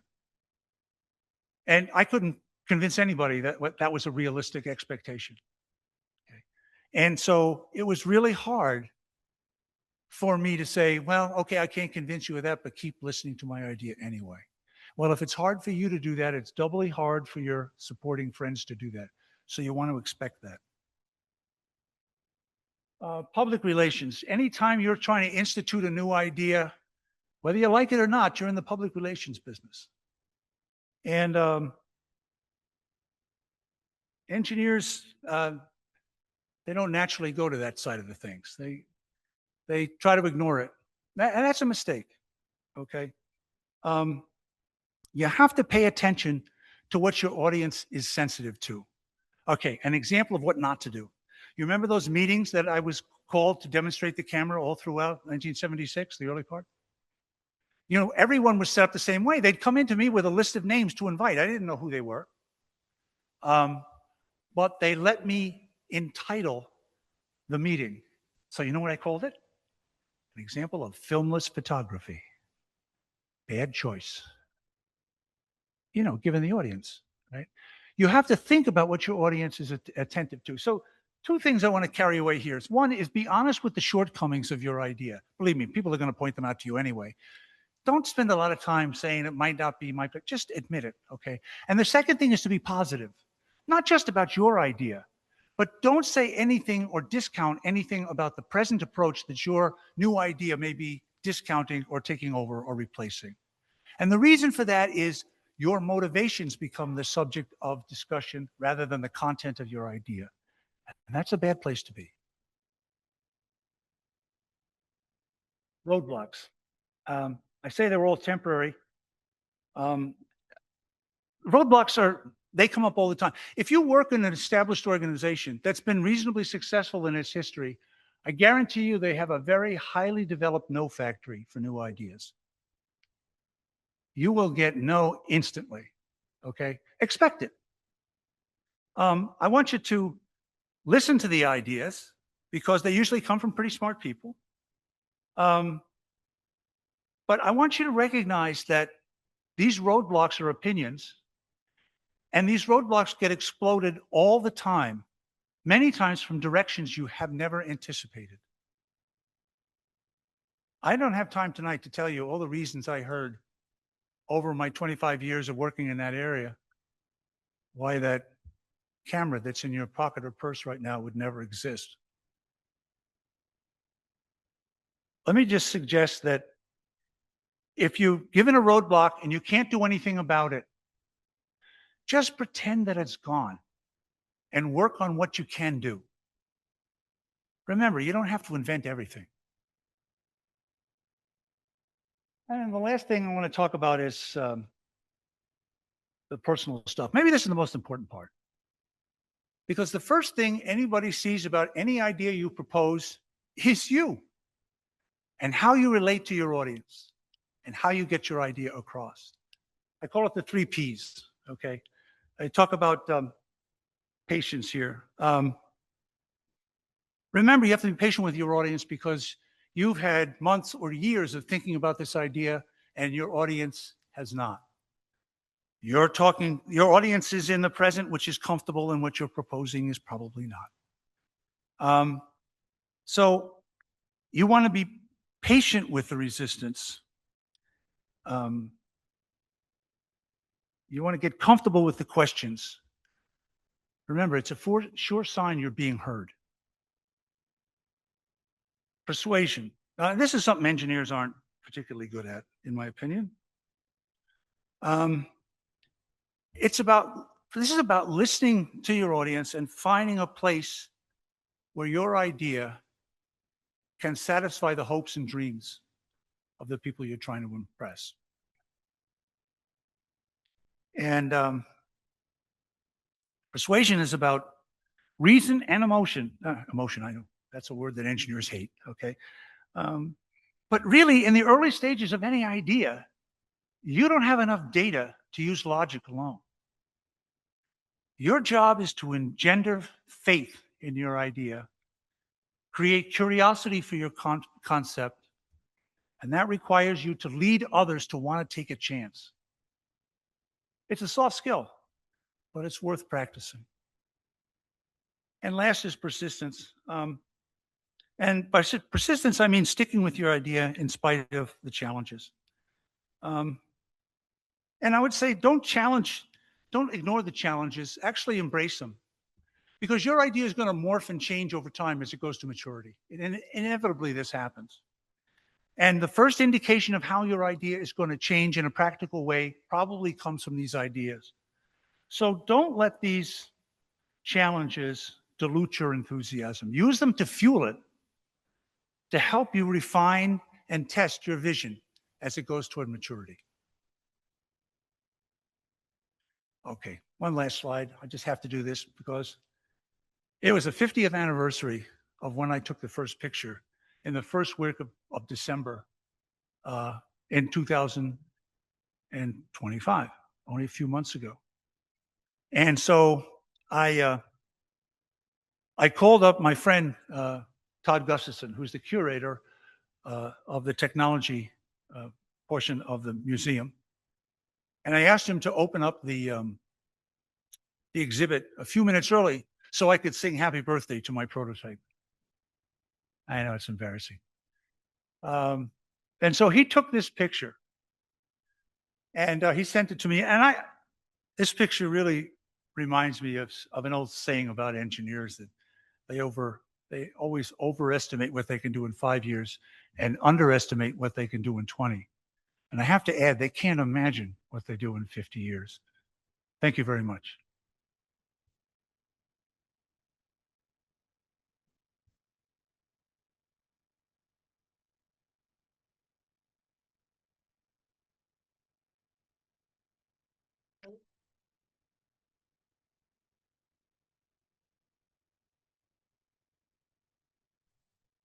Yes.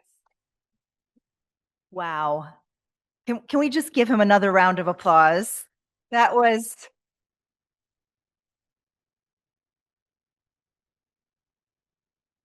Thank you. That was an absolute tour de force. And patience, persuasion, persistence, the incredible story that you shared, so much that is inspiring and relevant, not only for the engineers, I would say, but for anyone who wants to be creative or innovative. So thank you. That was truly inspiring.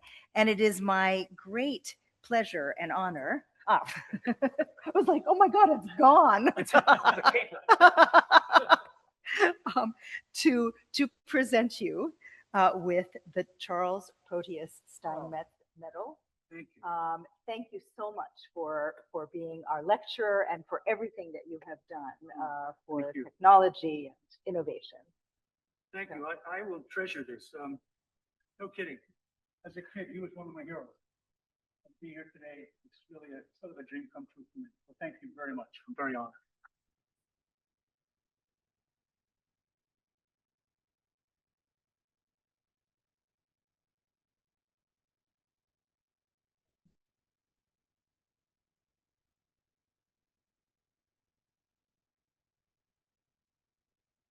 Yes, thank you everybody for coming.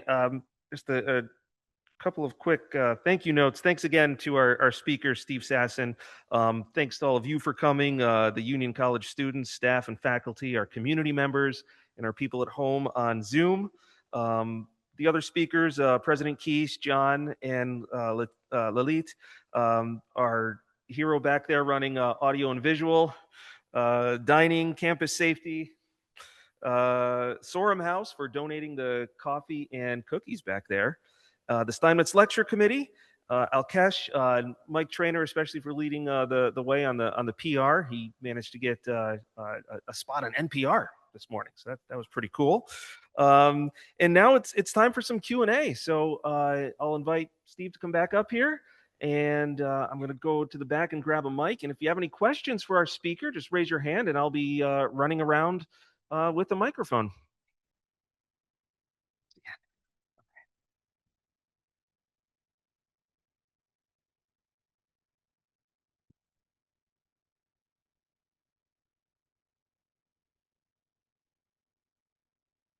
Excellent presentation, Steve. Thank you so much for that.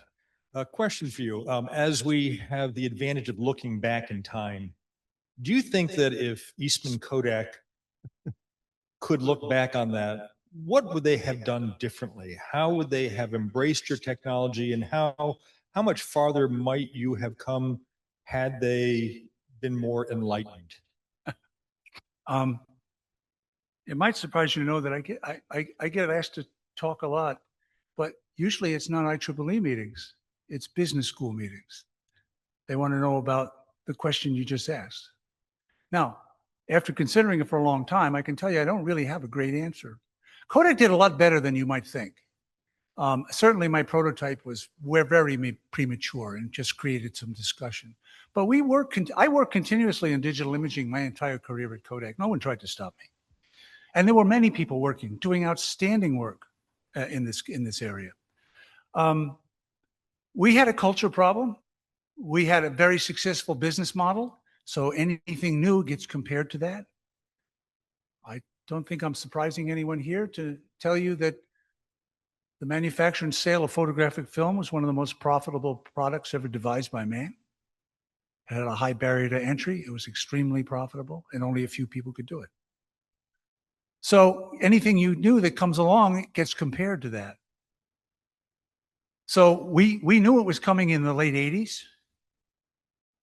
We made some interesting purchases. We had to decide whether we wanted to be in the imaging side or we wanted to be in the chemical side. And we bought Sterling Drugs for $5 billion, as I remember, something like that. That turned out to be not such a good investment. We had a lot of changes in management. And a lot of the management came up through Kodak. And so when George Fisher came from Motorola, the first outside hire for our CEO, he turned us around on some of that stuff and said, we're an imaging company, no matter how the images are made. But the profitability of the new form of imaging wasn't nearly what the old profitability was. So it was hard to walk away from that. And by the way, Wall Street would punish us if we did. We considered buying Apple Computer for a long time.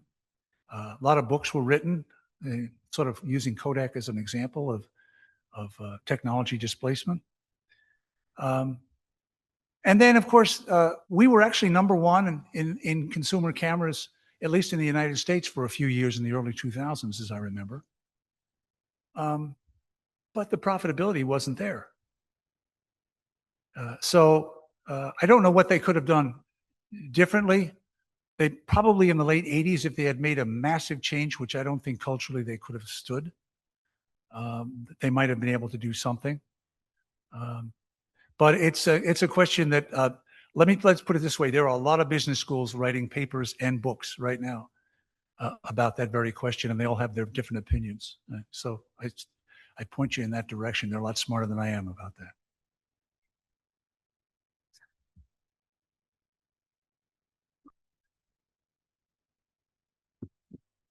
I've been itching to ask this question actually. So in 1975, you invented it, and then maybe 3 years later, you had a good prototype. Management didn't accept it. Did you ever think about going out, make a startup by licensing that technology yourself? Or was it too early to think in those directions? Well, I think it was a different time. No, I didn't seriously do it because I had so many questions myself. You know, it's not like I had all the answers. You know, I never in my whole career did I consider myself ever be the smartest person in the room. They're really smart people at Kodak that knew a hell of a lot about imaging. I mean, the guys who took the lunar orbiter of the moon, they were all done by Kodak. It was all done by Kodak. So they knew a lot about it, and I didn't have answers to the many questions that I referred you to. So I enjoyed working with these people. I learned everything I know about imaging from my friends and colleagues for 35 years there. Also, the idea of going off on your own at that early stage would have not been very useful because of the technology wasn't in place.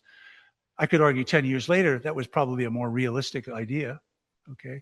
But again, we were still trying to answer the question. There still was a question, would it ever get good enough to replace film? Would people accept it? Could it be made reliable enough, cheap enough? There were still questions about that. I think the question was answered by ECAM, in my opinion, in 1989 at that point. But then I saw a lot of manufacturers coming into place and stuff like that. So I went into printing at that point in time and did a lot with digital printing, which, by the way, I had the same resistance there. So that's another story. I enjoyed my career, and I really value the friendships and the things I learned there. And I never really thought about leaving. I got mad enough to leave, okay? Especially when they turned down ECAM. I thought that was ridiculous. I mean, I thought that was really dumb. I thought when they did APS in 1998 or 96 there was a new film format. I said, why are you doing that? That makes no sense. It's coming. You could argue when, but it's coming. So yeah, wasn't all happy going there, but it was a great place to work. And I got a chance to work with the smartest people in imaging in the world.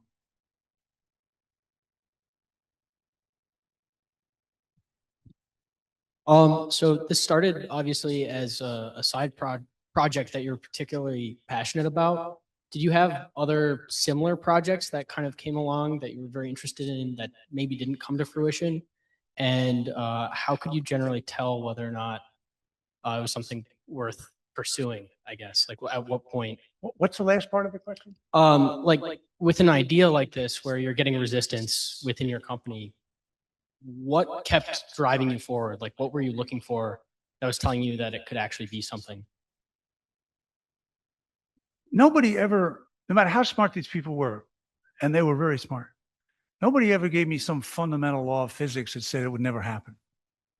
And I realized they were all opinions, well thought out opinions, but they were opinions of experts that knew the limits of operation of today's technology. But I saw how fast microprocessors were advancing. I saw how fast digital memory was advancing. Algorithms, was a lot of research going on with algorithms there, okay? And the whole industry was marching forward, not driven by photography, but driven by computers. And I thought, well, this is going to leverage it. We're going to ride this development. So I really thought that there would be a lot of change as it went forward. I had a passionate belief ever since I built the first thing, that first camera, that the idea of capturing images and just using energy to capture and view it would be a reality. It took most of my lifetime for me to see it, okay? But nobody could convince me that it wasn't going to happen. And so what I spent was those intervening years working on pieces of that was the first camera I built, and Ecamm was really the second camera I built. It was over 10 years later, 14 years later, okay? I worked on pieces of that all along, worked on non-volatile memory, exploring that technology, exploring algorithms, exploring ways to deal with charge-coupled devices, memory systems, power systems, pieces of it as you're going along. And so that occupied my interest in working. And then we pulled it together in a camera in 1989. I don't know if that answers your question, but that's what motivated me. Yep, I'd say it did. Thank you.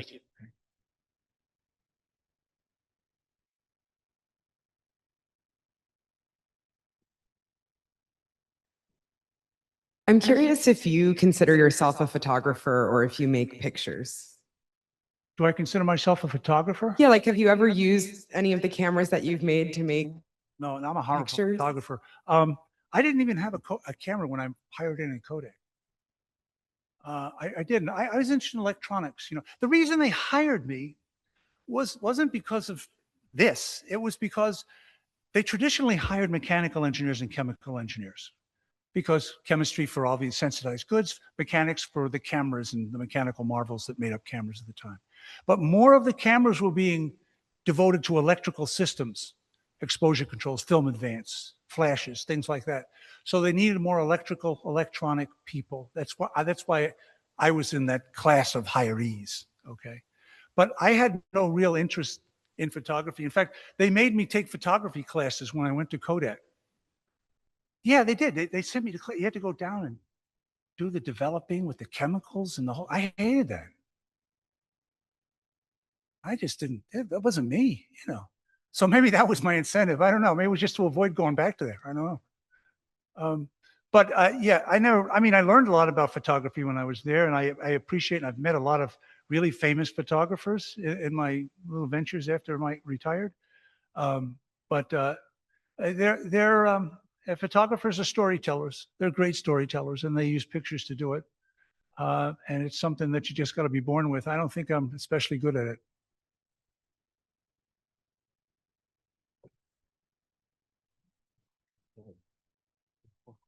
Start this way. I think you mentioned either before the talk or during the talk that technology is advancing much more quickly today than it was back then. And the couple of decades it took to make this work is much longer than you see things coming up. So would today's rate of advancement have made this development more difficult? Because it did take so long. Oh, yeah. And so are you glad you did it when you did it? Yeah, I am. Yeah. Things happen so much faster now. I mean, witness AI, right? I mean, it's all in a blink of an eye, and all of a sudden it's taken over, right? Some of the genomic research with CRISPR and all of that stuff. It's just fantastic. It's happening very quickly, and it's coming into commercialization reality very quickly. I was fortunate enough to be in the right place at the right time with a crude set of skills that allowed me to put this idea forward. Okay, I didn't know exactly where it was going to go. That's why I showed you that little description in the beginning. Those were my thoughts about where it would go. If it was happening today, I think it would happen much quicker. I probably would have been left behind.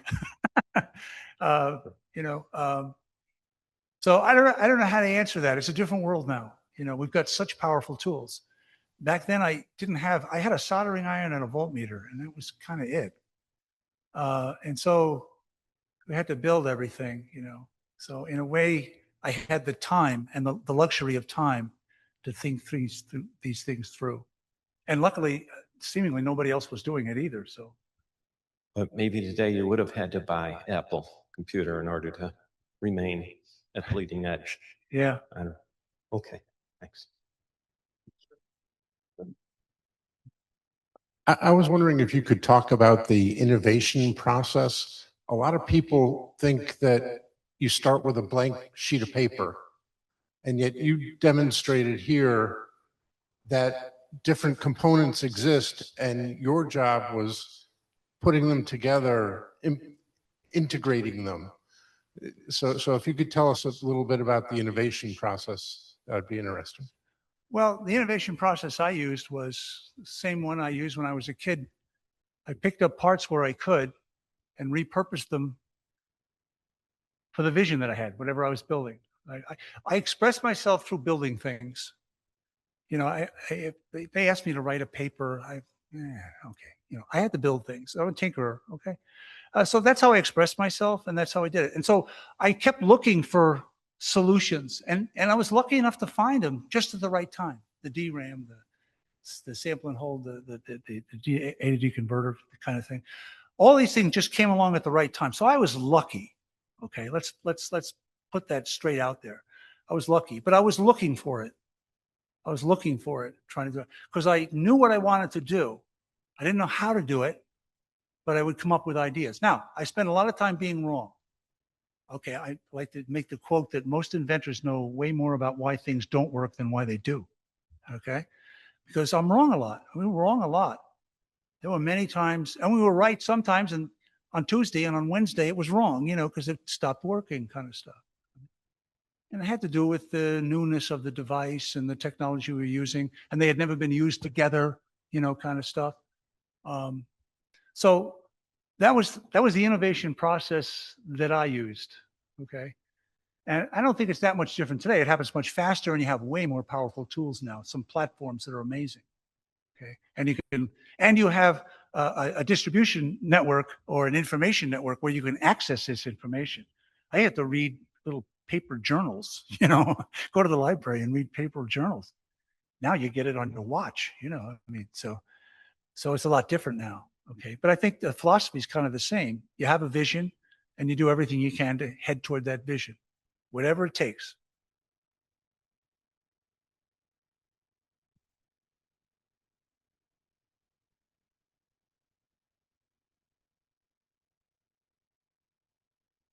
So photographs have been handed down through decades and helped us ground our historical memories for families as well as the societies in general, generations. And before that, there was paintings and things like that. Now we have the luxury of thousands and thousands, hundreds of thousands of photographs that have exploded through the digital medium. And I'm seeing this in families. I'm wondering if it's a larger trend that you may see, where the pictorial historical memories are fading, or at least for families, and maybe fading because they're stranded in older memory technologies and no longer accessible, or from the sheer volume of images, the most important things are being lost. And are we culturally seeing a risk of a change here in the way we remember the past, simply for the sheer volume of these things? Yeah, that's a good question. It's a little bit outside my domain. But as a person who's witnessed this, yes, you're right. There's more pictures taken. So if we take more pictures, do we value them less? That's what you're basically asking. And I think we value them in the sense that we can communicate them. You know, one of the things about digital photography was it wasn't just the fact that the pictures were taken with a different technology and different medium. It also allowed us to share them instantly. Photography went from being a way to memorialize events, which you might be referring to a form of casual conversation. These were words rather than memories. You instantly shared them, right? And so the fact that you're sharing them sort of puts it in the time domain of immediacy, right? But can you find that shared image 2 years later, right? Unless pass you it to a next Google generation. Photos or, Right. you know, now they're working on that. Now you can search your photo albums actually pretty intelligently with AI and stuff like that. So maybe we're coming back to that point. But there's so many images. There's more images taken. I don't know what the numbers are. It's more images taken today than in the history of mankind or something before this point. So, and the technology is allowing us to find it. I think it's up to people to put the worth they want on their memories. I think people value their memories just as much as they always did. It's just we have more samples of it.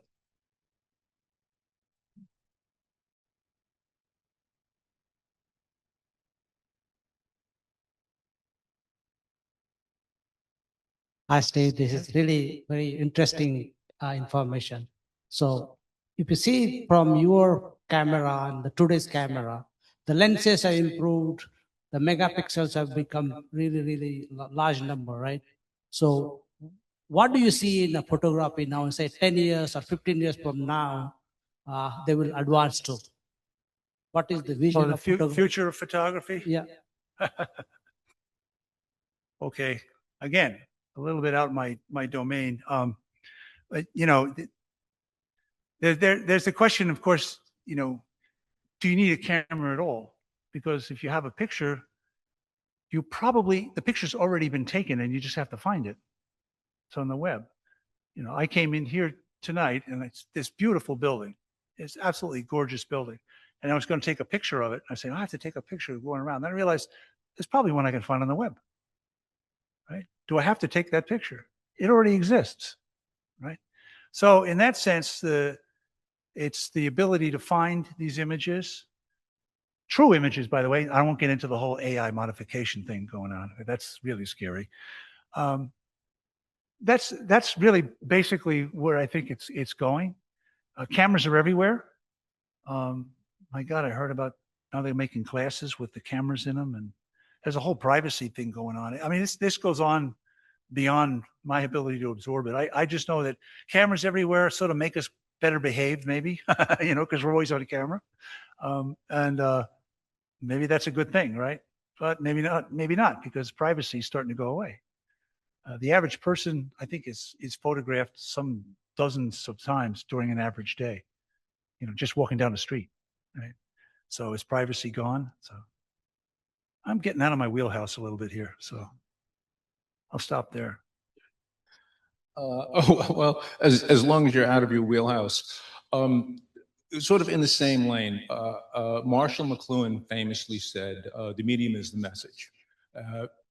I took it meaning as technology, once it's embraced, changes the way we view the world. And I was wondering if you had any insights on that from your experience, changing the way people view the world. Yeah, way people view each other, maybe to some extent, which is the world, you know. I'll share a story. Let me answer it with a story. We were talking about stories before, right? There was a time when I went to pick up my daughter.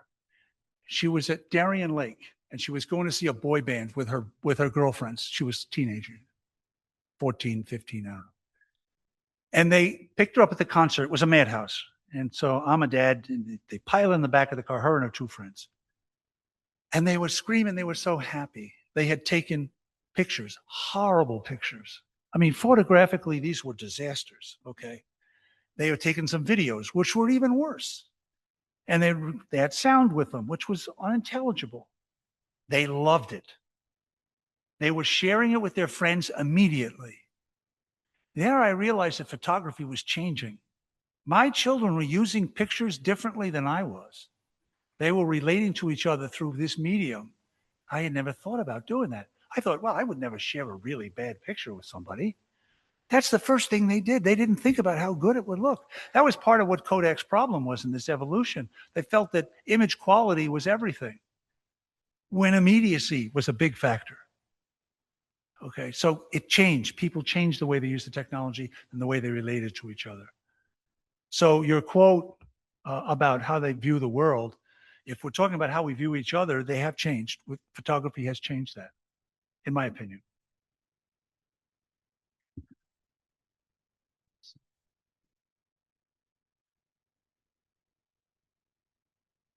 First of all, thank you very much for a wonderful presentation and for your invention.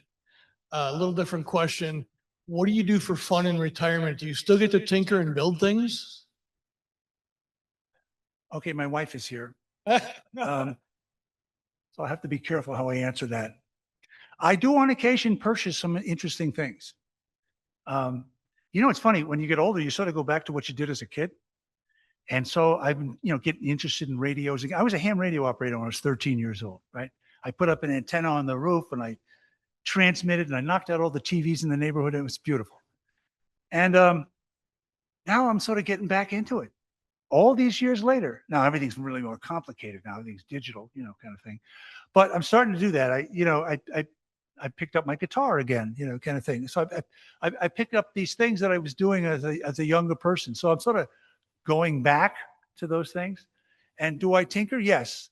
When my wife asked me to fix something, I dutifully do that, as she will no doubt tell you. I hope. So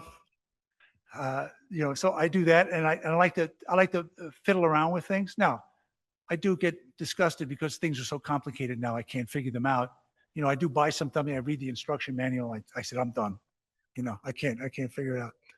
But yeah, I'm kind of the same person, going back to my infant me, I guess.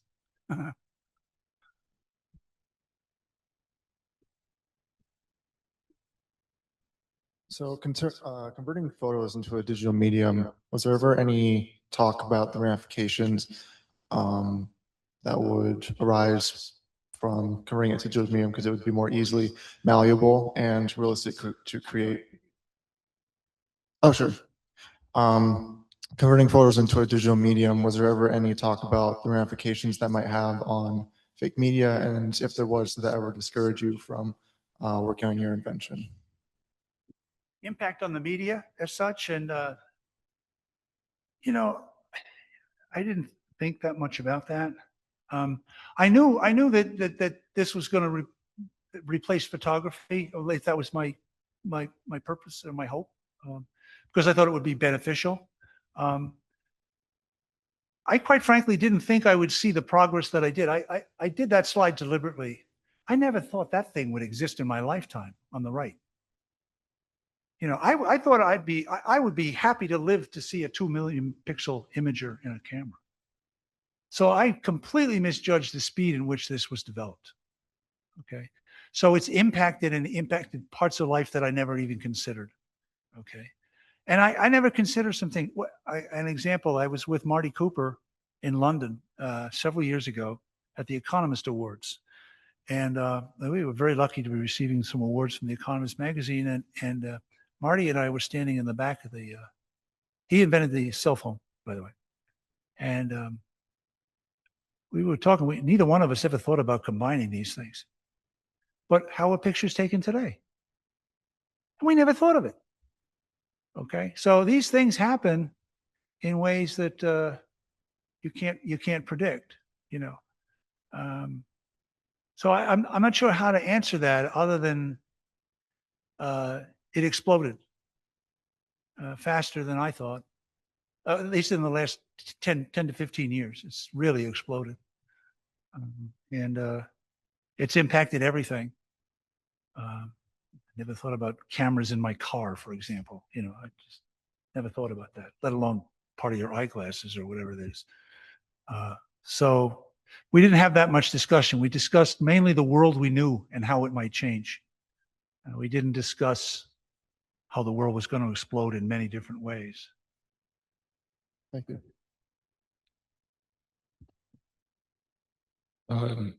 You spoke about like the passion and vision that drives you in general and drove you to create this incredible invention. But something I was wondering is you spoke about the value of ignoring the naysayers at first, but also one of the 3 Ps was the persuasion of people who might not, be agreeing with you immediately when you introduce the idea.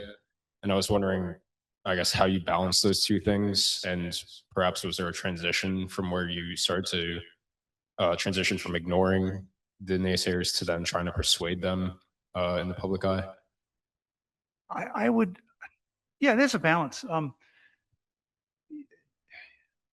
I would listen to every objection that someone gives you. Listen to it. You evaluate where it's coming from. I had the very fortunate situation that when I was criticized by some really smart people that knew a lot about this stuff. Okay. So I considered all of what they said. And there were many things that I couldn't do anything about. So what am I supposed to do? Give up? Now, these are experts. And what are experts? Experts know very well the defined limits of an area of work. They know where the fence is. Okay. And what I did, because I'm uninformed, is I jumped way outside the fence. Well, they don't know much more about what's outside that fence than I do. So I consider what they have to say. I see if they've got any data to support it. If they do, maybe I modify that kind of thing or look for something else. If not, I just pretend it's gone and keep working on what I know I can do. In the early 80s, I worked on non-volatile memories exclusively. And then I worked on algorithms and I worked on different pieces of it, right? And so that's kind of what I did. I never ignored the advice. Again, depending upon the situation and where you're getting these complaints from, sometimes when marketing people would complain, I wouldn't listen that much. Enough said about that. But generally, I got good criticism, But remember, they criticized based on what they knew, but they didn't know much more than I did about outside the fence. So I hoped for the best. Luckily, it turned out.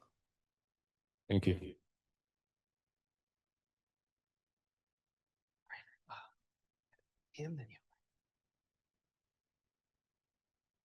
Thank you very much for a great talk. You said you filed a patent with a broad language that cover all kind of possibilities for future licensing. I understand that digitalization or pixelization is the foundation of the technology that is used today for diffusion in AI. Is there any language in the patent that would give you a cut from what is happening in diffusion today based on the fact that it can't be done without a digitized image? I never got that question before. I know about the diffusion models for AI generation, and you're right. When I read about them, I thought it sort of parallels some of the work we did with DCTs, in a very generalized way. Okay. I don't pretend to have any special knowledge about that kind of thing. I don't understand how AI works, just a neural network in general. I'm not sure why it works at all. So I'm not qualified to comment on its ability. I know they train with images, and I think that's going to be one of the secrets for keeping on going ahead. Instead of large language models, they need large picture models. And that's how it's going to probably start to mature even further like that. But unfortunately, I don't know any piece of that in terms of intellectual property. Most of my patents are kind of past their expiration date anyway. So I'm afraid I'm out of that game right now. Yeah, thanks for a nice presentation. And thank you in particular for teaching me something, right? Because you come to something to learn. And, I grew up as a teenager with my darkroom in my house and doing photography and, having the most tremendous respect for Kodak. And then, moving on to other things and hobbies, but always felt sorry because I always, just heard in the general media that, they missed the boat and so on. So I'm so pleased to hear about you saying that there was quite a bit of money made out of the intellectual property development. And, I'd say I'm not an engineer, but I know many engineers maybe sometimes only think about the object they're working on, but the intellectual property, it can outlast any limit, that they may have had in their initial foundation. So, kudos for that. And yeah, thank you for that information about do you have any idea how overall, like industrial patents, how much money they generate for their corporations, how lucrative the particular. They were very lucrative. It might surprise you to know this, but and I mentioned this in the radio show this morning, but every single camera company, every single cell phone company in the world licensed camera technology from Eastern Kodak Company. They made billions of dollars off of licensing. I was there. I was part of the litigation team. I saw how this happened. So our IP, which we generated by thousands of people working really hard inside of Kodak, not talking about it too much on the outside, but we generated it. And we were fortunate because we picked the right path. We knew how this was going to evolve. We knew a lot about the problem to be solved. We didn't know much about the technology used to solve it. But by knowing about that problem, we started patenting the right approach, the right architectures, the right approach to photography and how it was done. And then the technology caught up and we had the right answer. And so that IP then turned out to be very valuable. And so, like I say, they made a lot more money off their IP than they ever did off of digital cameras. All right, folks, we're basically at time. We have time for one more question. It's quick. There you go. Thank you. Loved your speech. Thank you so much. We are somewhat contemporaries because back in 75 and 79, I was going to RIT, to graduate school, right while you were doing your project. After graduate school, I came back home and I took over the family camera store. So I was kind of in the bottom end of the food chain from yourself. My question to you is, were the patents that you applied for, they were Kodak patents? They own the patent rights? Yes. Okay. Secondly, when Kodak, we watched the rise and fall of Kodak's traditional photography division. When they sold all their patents, they took a great loss. They expected to make, as I recall from the news articles, billions, I don't know how many $1 billion, and it was only a fraction of that. Do you harbor any kind of bitterness at what happened to the traditional Kodak? I guess there was pension problems and who knows what. I don't know how it would have affected you. Well, first of all, I could never harbor any ill will toward the conventional side of photography. They supported me for 30 years, okay? Because electronic imaging never made a dime, okay? So I can't say anything there. Let me correct you on the intellectual property part of it. You're probably quoting the sale of our IP to Intellectual Ventures, which was done much later than, that was probably around the 2010 area or something like that. 2000. Oh no, probably after that. They didn't make as much money off of that, but they had made before that a lot of money because they were suing big companies. I testified 3 times in the International Trade Commission against Apple, against Samsung, and there was very often settlements that were made, and I was privy to some of those settlements, and they were very big numbers. I was amazed. I wish I could take some of that money and put it toward product development rather than litigation costs, So they made a lot of money, but what you quoted was probably the sale at the end when the portfolio had been kind of exhausted. They tried applying it to cameras, and then they tried applying it to phones, and then they tried applying it to iPads and things like that.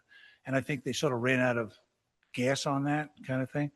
I wasn't there when that last part was happening, but they sold it to a group in I think it was Seattle, called Intellectual Ventures, and was sort of a clearinghouse for patents.